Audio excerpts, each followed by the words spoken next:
You are now listening to Sir Ink's The Experience Podcast, where we talk about anything and everything kink. Now, this podcast is only catered to those that are 18 and above and may not be suitable for work, or as we like to say, NSF. But remember, you can always listen to us during your private time. Hello, kinky and kink-curious folk out there. My name is Sir Ink.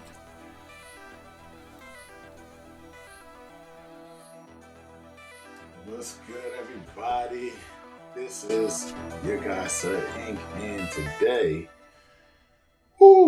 I started an anonymous NGL thing.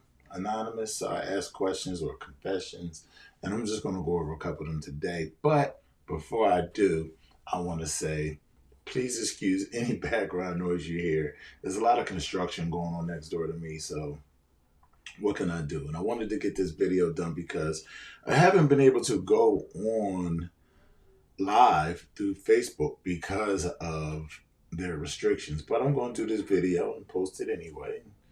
Post it through YouTube. It's what we do. Please follow, click, and subscribe to that channel, please.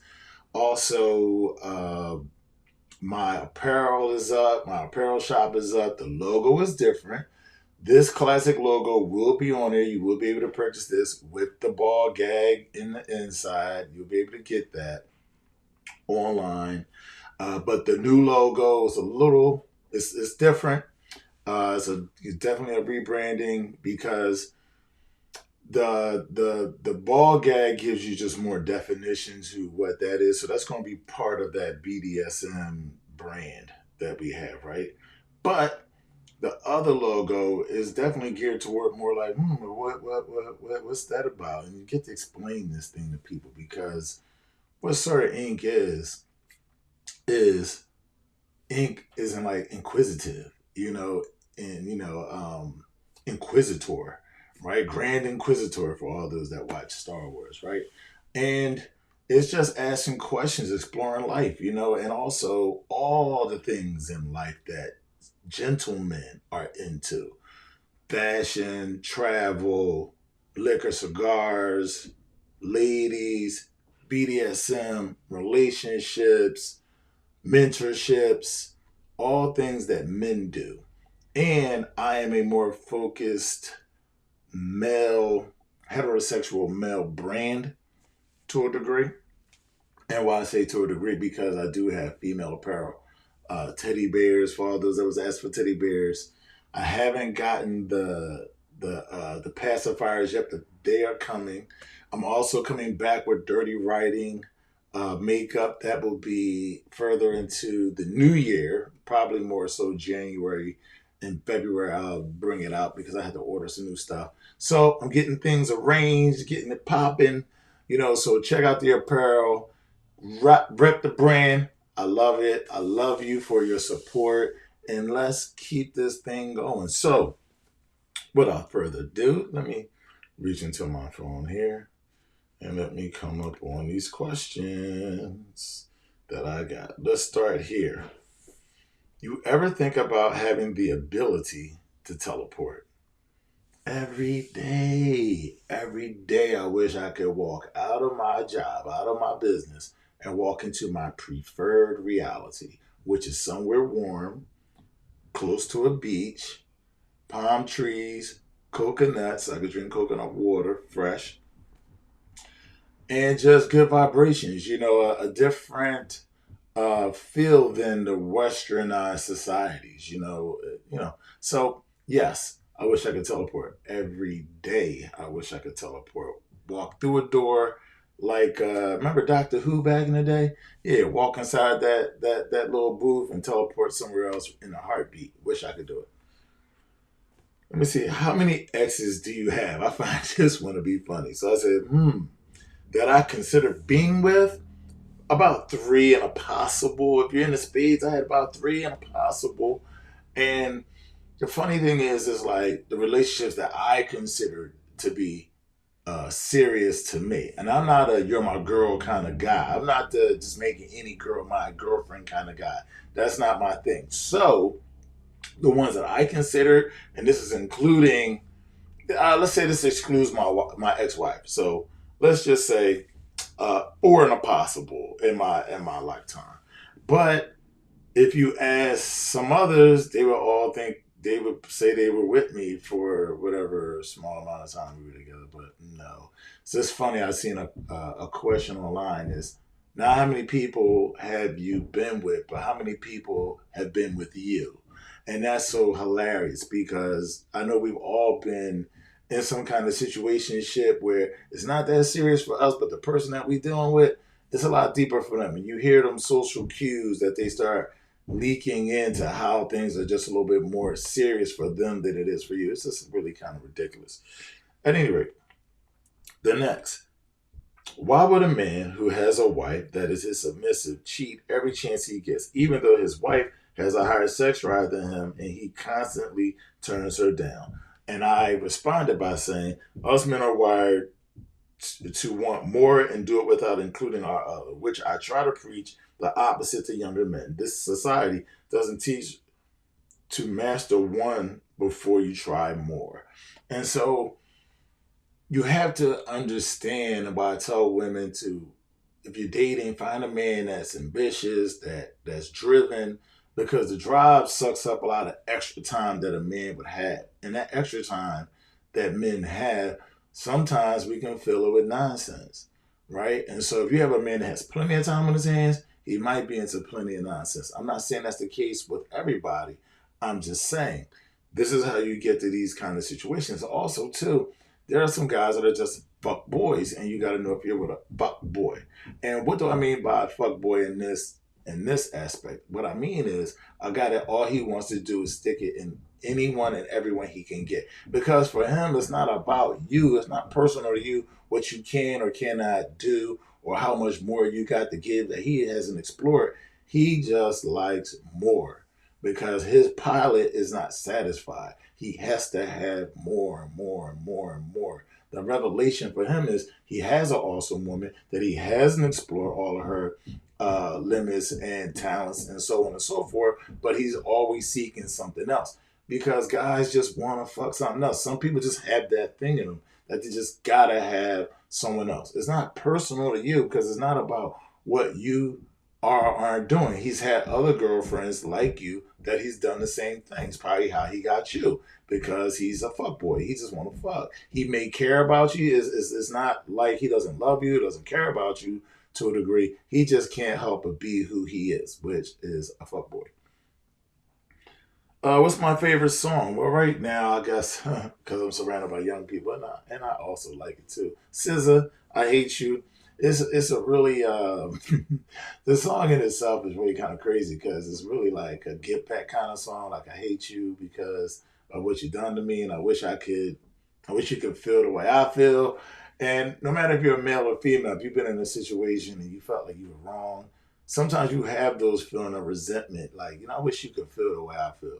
Like you're such a jerk, but I love you so much, but you're such a jerk. I really want you to feel the way you make me feel so you can understand, what you're doing to me. So I just like the song for that. But, so for now, that's my favorite song. I think overall, Always and Forever by Heat Wave would be my childhood song that I love ever since the first time I heard it. Uh, should I be honest with you on here? You can always be honest whether you want to be anonymous or you want to have yourself shown. It's all good. Just be honest because that's what it is. I mean, why not be honest? What is there to be ashamed of? What is there to be scared of? If you don't put it out there, it's a no, no matter what it is. So the only thing you can do is open up more understanding if you omit something. Uh, my favorite hobby. My favorite hobby, I would have to say, is collecting cigars. So I like collecting cigars, specifically Cuban cigars, because underneath the Sir Inc. brand is a bunch of guys that is a culture of men that smoke cigars. So specifically, like my Thursday night crew here at the shop, and just the guys that I roll with, they smoke cigars. So this is like our thing. And cigars are like wine. You can collect them, and as long as you take care of them in your humidor, you can have them for decades on top of decades. So I've mentioned this story before. My friend's dad, a high-end lawyer, won a case for this Indian guy, and the guy sent his driver to my friend dad's job. We call him Pop, so sent him the Pop job. He gave him a case as a gift for winning the case. In the case was 5 cigars called Pinars from Cuba. And the significance of these Pinars are they are pre-Fidel cigars, which means so to give you context for this, when Fidel took over Cuba, there were many factories making different cigars. He streamlined everything to basically one factory for a long time. So these Pinards are pre-Fidel era, and they were worth about, I think he said about $5,000 a stick. So yeah, so imagine, cigars surviving the '60s, to now. This is what we're talking about. So they're really a collector. It's a collector's thing. It's a hobby, and you also have to make sure that your box is right, the water is right. You can't neglect it. So you have to. So it's like having plants. It's having something that you're giving back to. You're giving back to yourself, and so this is what I like about cigars. Collecting cigars. Um, so I have a confession. This person says I sold feet pictures, and I responded by saying, "I'm not mad at you. The internet is a different world with many fetishes, and I've met some young ladies that say guys will proposition them to some pictures of their feet, $25, $50. I mean, damn, if you're a pretty girl, I'm not mad at you just taking pictures of your feet and selling them, getting a couple $100. The way all these little apps is, Zelle, Cash App, all that, why not? Some dude, I mean, I know it seems kind of weird. It is weird, but I mean, who can't use an extra $25 the way gas prices are nowadays? I'm just saying, if I could sell pictures of my raggedy feet, I would. Uh, Another confession is I clap when the plane lands. I appreciate those that hold that apprehension in, because one thing I had a good time on a flight. Where was I coming from? I might have been flying back from Brazil, and this young lady next to me might have been Florida. Either way, this young lady and her mother. Our mother was so nervous the whole flight. I mean, had the Bible open, praying and holding her hand when we was about to land. And we landed. She was like, "Thank, gracias a Dios," and she was clapping her hands, and she was just like this. And I was looking over like, wow. I looked at her daughter. Her daughter looked at me. I was like, I get it. She was like, pray for me. So that was a good, funny moment. That lady was completely nervous, but she was holding it together during the flight. I was hoping that she would hold it together. She went to sleep a little bit, so she held it together long enough. But when we took off, when we landed, she was a nervous wreck. Here's a semi-anonymous. I miss having a daddy. Would you be mine? I'm kind of, so my response to this, like, I'm kind of hard to serve in that way. Like blindly, it may look good, right? Like I look online, I see women that are submissive. I'm like, oh man, she'd be great. No, what I can do. But not all the times does that mean that look and what that connection can be, and can we both grow together? That's a different story. So I appreciate you thinking that actually seeing me as valuable enough to want to serve. I appreciate that. But just in a practical sense, that's where we start. But then we have to talk to figure out, can I help you the way you need to be helped? Can I help pour into you the things that help you become whole, help you explore yourself and expand yourself, and vice versa? So on the face, appreciate it. But let's have a conversation and see where we match up at. And that's just in general. If you meet any dom or any submissive, I believe that you need to figure out if y'all match up and not just blindly go just instituting your own thing without understanding that person's lifestyle, that person's life, kids, no kids, or whatever the case may be. Do you have, here's another anonymous, do you have trust issues? I can. If I do, I voice the issue. When you're a trustworthy person, you see BS clear as day. That is my response. And Yeah, if I have trust issues, I gotta speak on it, because I don't like that feeling. I'm not gonna let that linger on, or I'm gonna let you know that I see it, or whatever you're doing that goes against the things that we may have agreed upon. That would give me a trust issue. But once I get to know you, I hope to not that ever have trust issues. It's very clear cut. Do what you say you're gonna do the things that we agreed to, and then we don't have any issues for trust. So that's my response to that. And now, another confession. Do you use the same term of endearment for every sub? Not at all. Everybody is something different to everyone, right? So a submissive might be a baby girl. I can't talk to her or use slave terms on her.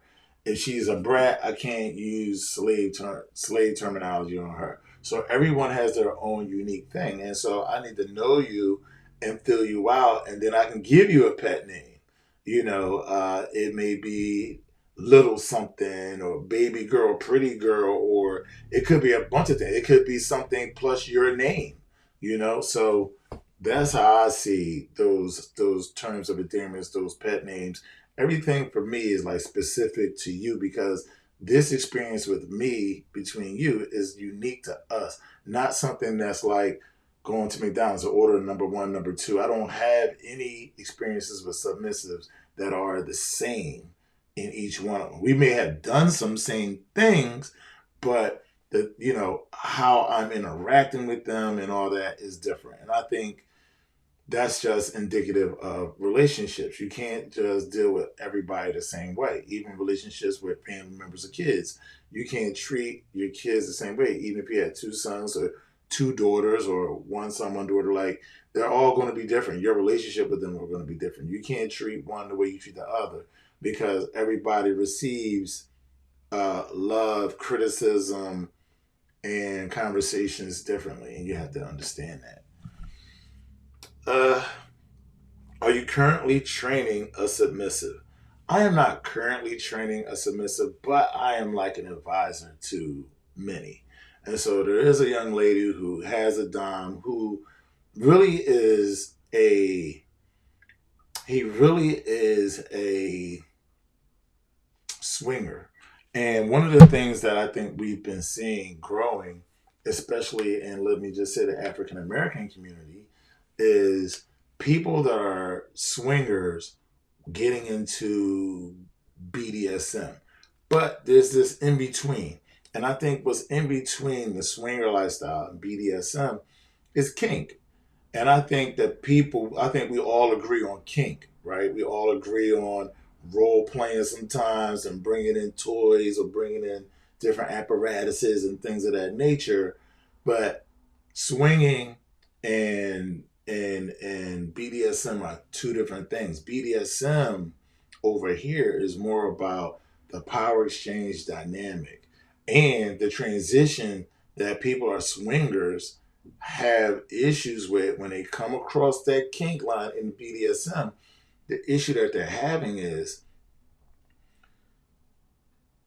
more responsibility in a way of you being a dominant, she being a submissive, or whatever the case may be, if you're a female dom and you're having a male submissive, but it's that exchange, and that's that someone has to be setting the agenda and having autonomy over everything. And the other person has subverted their power to the other person once they understood that they could believe in this person and trust this person and their vision and where they want to go. Agreed upon. So people come from swinging, which is more like being open, right? Because you have swingers who have shared their wives or shared their husbands or whatever the case may be. Now you're coming over swinging into this lane, which you going through the kink to get to the BDSM, but BDSM is more rules and structure and things that need to be done, protocols. This is not just open. And I'm seeing a lot of um, people that are swingers struggle with being in a lifestyle. So back to this question, I'm only assisting another dominant in how things should be. Because if not, he's going to allow this submissive to basically train him, and that's not going to work. That's not really going to work because she has alpha energy in her too, because she also has people underneath her that she not dominates, but I won't say dominate or control, but she advises, that she leads. And so, and also her job is one of management leadership. So her Dom doesn't really understand how much he needs to structure that so she can free herself of that energy. If she has to go from her job and dealing with all that and dealing with the other people that she has underneath of her that she's teaching and training and whatnot like that, and has to train and teach you, then she's not going to be all in. The only way she can be all in is if you are a safe place and a place of rest, a place of refuge, a place of relief, joy, and a place that she doesn't have to think or overthink. That's the difference. Do you train new submissive? Well, I only train one at a time, and those dedicated to what is agreed upon. The dedication is the challenge. So, yes, we can agree to, cool, I'll train you, but then you got to have the discipline to follow the rules, to follow the instructions, to live up to the things that you agreed upon. And what happens is people lack focus, they lack dedication, they lack you give them the structure and they lack dedication to uphold to their end of the bargain, right? But let you as a dominant slip a little bit, they on your ass. So the issue for me is I'm cool with it. I need to understand you. I need to know you. You need to know me. And I need to determine, are you really serious? And I can only see that by giving you light tasks and protocols to see how well you follow that. And then after a month, we can ratchet it up and I can see that you're serious and I can be more serious with you. But there's a lot of people that's, oh, I want you to train me. I want you to be my dime. Okay, cool. And then you get into 1 week of maybe like a writing assignment and they're falling apart. They can't do it. They can't seem to structure their life, or they're too lazy to add in the things that they need to do. This is dedication. This is about being dedicated to yourself and the things that you say you desire and the results that you want. You can say whatever you want, but we all do things that will fill that need. So is it a need or a want? Because wants is like, yeah, they come and go. A need is constant. A need is, I gotta have that, like water. And I'm gonna do whatever it takes to make sure I have water to take a shower, water to drink, water to wash dishes, water to cook with. Like I'm gonna make sure that that bill is paid and I can't fall asleep on that bill.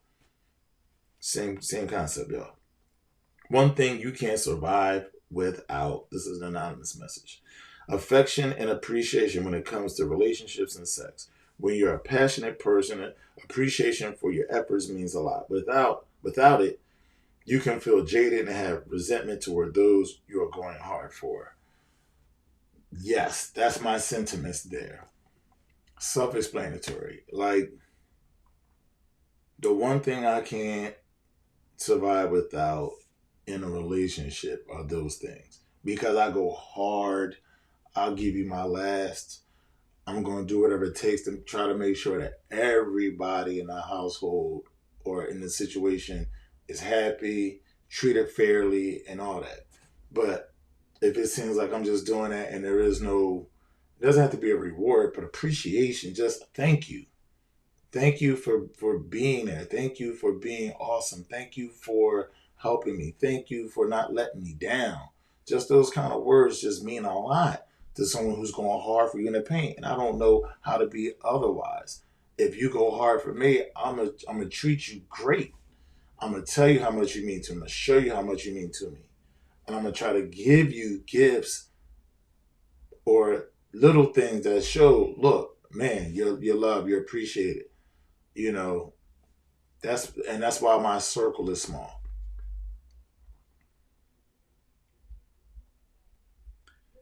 And I had another one that talked about friends and like how do I see friendship? And I have many friends.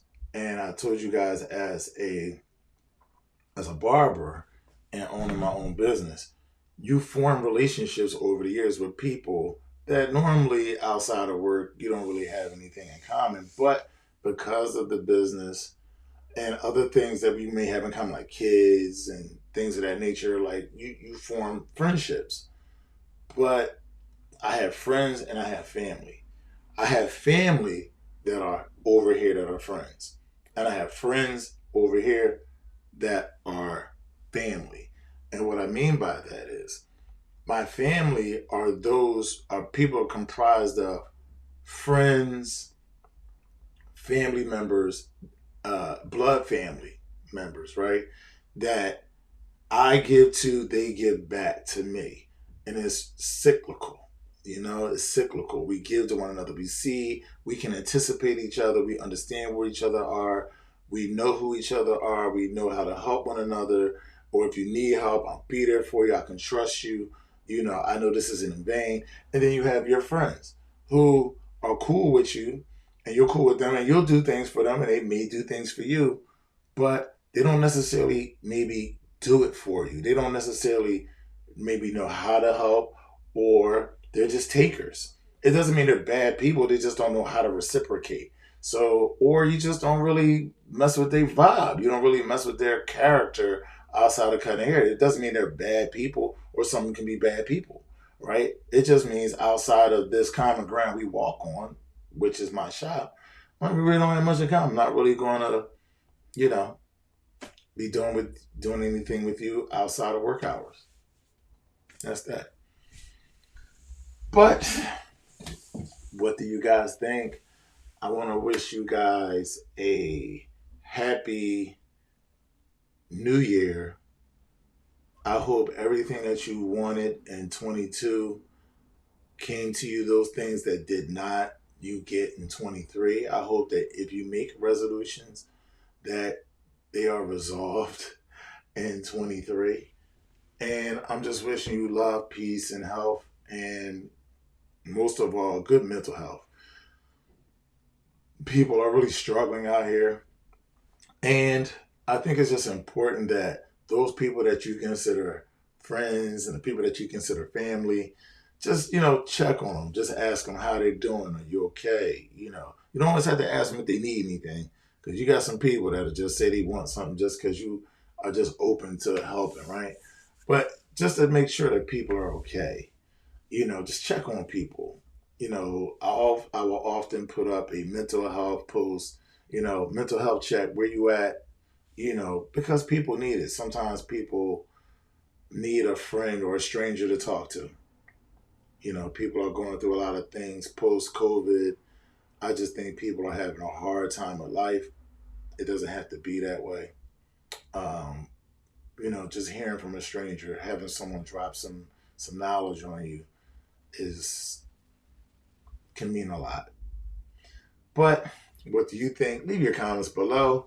I will also leave a link for the anonymous chat if you want to hit me up with some crazy question or just crazy confession. Please do. I am here for it. Until next time. Peace.